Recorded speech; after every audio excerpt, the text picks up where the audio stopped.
Nesta sessão nós vamos abordar o que é que determinará a gravidade da lesão química e os fatores de controle.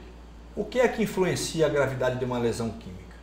Quanto mais profunda é a destruição, mais séria é a lesão e nos seus diferentes graus, tanto quanto queimadura térmica.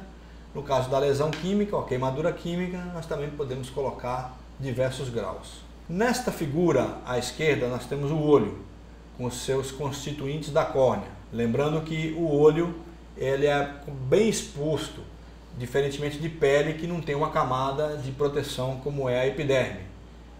O olho é composto de pequenas membranas e, portanto, é uma porta aberta, de mais fácil acesso para qualquer tipo de agressão. Na parte amarela, o dano é frequentemente reversível, ou seja, se o agente agressivo atingiu somente a superfície mais externa, o dano é frequentemente reversível. Mesma coisa acontece com a pele. Se o dano for limitado à epiderme, poderá ser revertida essa lesão. Porém, à medida que a agressão química vai se aprofundando, no caso do olho, ele vai na direção do endotélio e na pele na direção da tela subcutânea, o dano é frequentemente irreversível. E à direita nós temos uma ilustração dos diferentes graus, iniciando com a pele saudável. O primeiro grau da queimadura é onde somente a epiderme é atingida. Depois, à medida que se aprofunda na direção da derme, se tem a queimadura de grau 2A, mais avançada profundamente a de grau 2B e finalmente atingindo toda a epiderme, a de grau 3 e mais ainda ao se aproximar de músculos e ossos, a de grau 4. O tipo de agressivo, a concentração e temperatura também influenciam a gravidade da lesão química.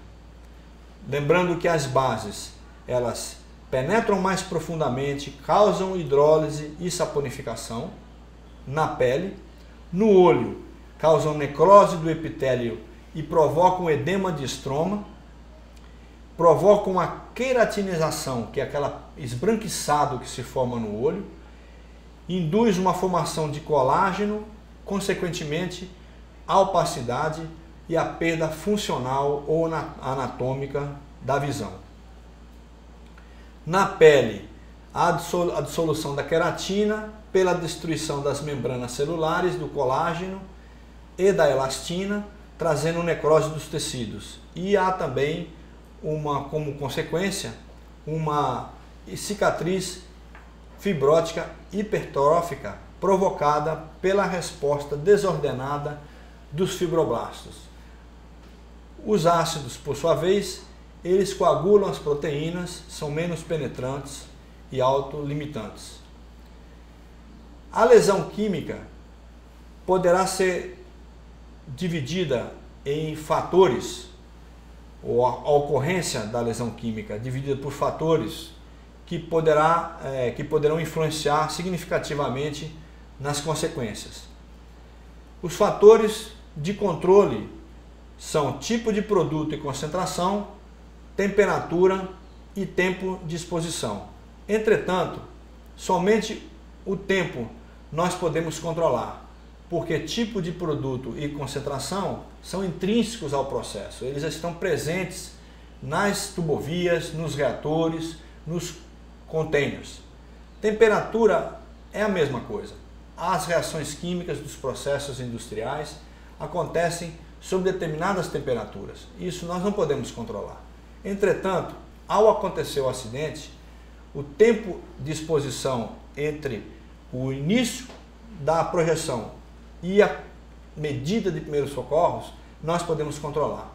Ou seja, é o fator que nós podemos fazer a diferença, através do qual podemos fazer a diferença entre gerar uma lesão química, dar início a um problema mais sério para um acidentado ou seu salvamento completo. Esse slide mostra o quadro sinótico da gênese da lesão química, dividido em 4 colunas, sendo elas fatores de severidade à esquerda, modo de ação, sintomas e consequências e as medidas, por fim, à direita. Quanto aos fatores de severidade, a reação química de queimadura será tanto mais severa quanto mais forte for o tipo de reação, ácido-base, óxido-redução, alquilação ou solvatação. E depende do nível energético dessa reação, do potencial químico, de quão rapidamente e quão forte é essa reação. Depende também da concentração, de quanto do produto químico está presente numa solução. E via de regra, a partir de 0,2 molar, a agressão química começa a ficar importante. Outro fator de severidade é a área atingida. Quanto mais área, mais problema poderá trazer. Lembrando que há efeitos sistêmicos generalizados no organismo quando há um caso de acidente com ácido hidrofluorídrico. O período de contato, tempo de início da descontaminação, é também um fator de severidade. Quanto mais se demora, mais problema pode acontecer. E muitas vezes, usando-se uma solução sem atividade, como o caso da água, que provoca somente um enxágue passivo, esse também é um fator de severidade. Ou seja, usando a água, você não tem a mesma efetividade para descontaminar um acidentado. Existem outros fatores de agravamento, como temperatura, pressão, presença de sólido, como flocos de soda e a viscosidade do produto.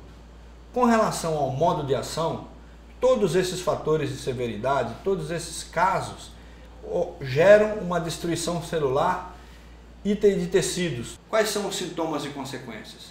Nós podemos ter uma inflamação e um reparo e uma recuperação, se caso as medidas de primeiro socorro forem efetivas.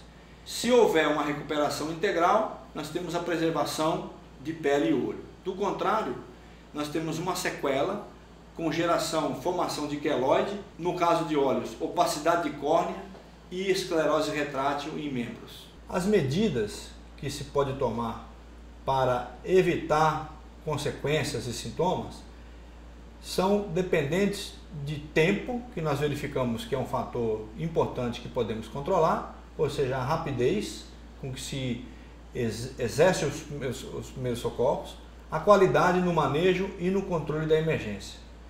Então, essas medidas é que determinarão se a recuperação poderá ser integral ou ocorrerá sequela.